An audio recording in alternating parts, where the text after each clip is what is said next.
So my advice on healing the twin flame connection.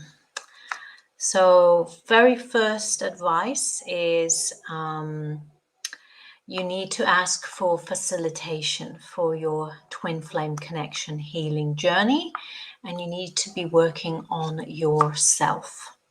I've needed someone to facilitate me because, as I discovered with my healing therapist, I was only able to resolve 40% of this situation myself because I was too entangled in it. So my own attachment to the situation was preventing, a full healing and transformation of the situation.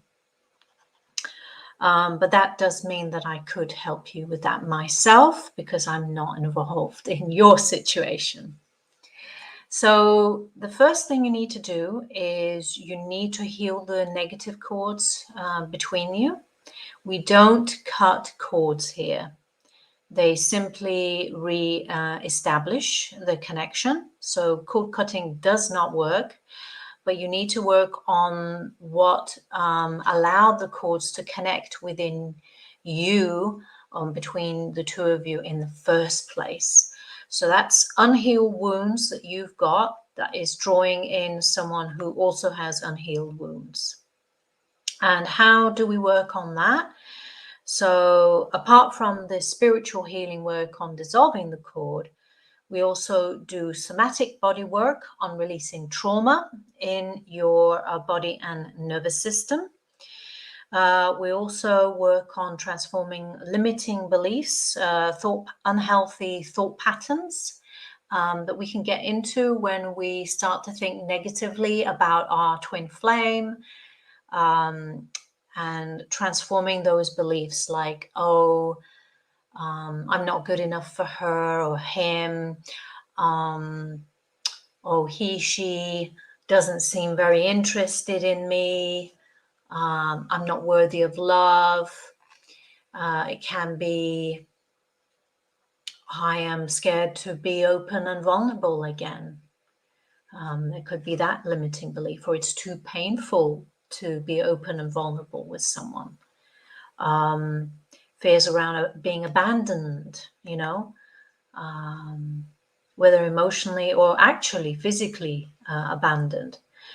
And finally, we also need to work on physical health, because a lot of the unresolved trauma in the body from early childhood and also from all subsequent unhealthy relationships, it puts a strain on the nervous system. So we need to recondition the vagus nerve, because otherwise you'll be walking around in a very jittery state.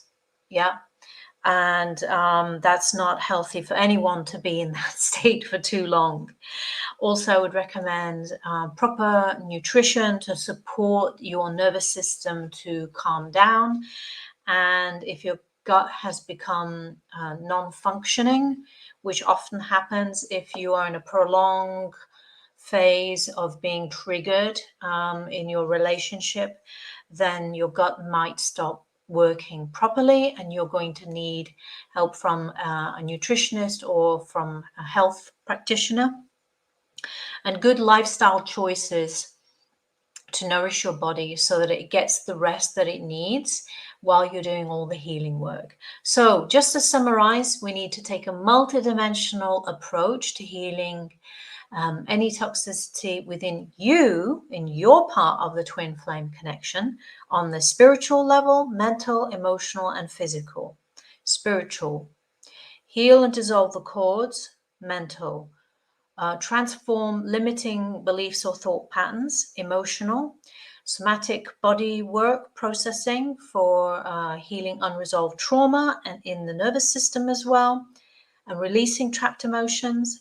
Physical, work on the vagus nerve and get your nutrition and lifestyle really, really, really spot on. So I'm saying to you, this is what you can do from your end. You can't do anything from their end, which I'm going to do another video about what to do if they're not ready if they're not ready for the connection, but you are. The twin flame journey is important aspect in terms of being on your soul mission, because if that relationship is not healthy, it's going to affect all other parts of your life, including your mission. So very important to get that healthy. Okay, I'm going to catch up with you in the next video, where I'm going to talk about what do you do if they're not ready for the twin flame connection. See you later.